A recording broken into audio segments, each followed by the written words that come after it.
These are my C3PO eye kits that I've got for sale. It consists of the 3 LEDs in a little casing,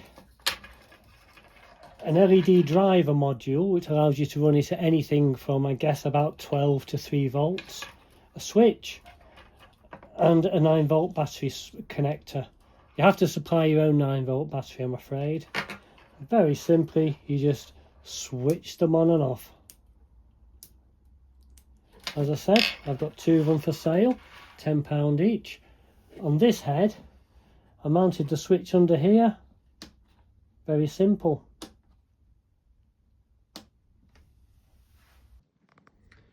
Here's my switch, if you can see it. On, off. Inside here, there's my battery. And there's my eyes, hot glued onto the back of my eye casings.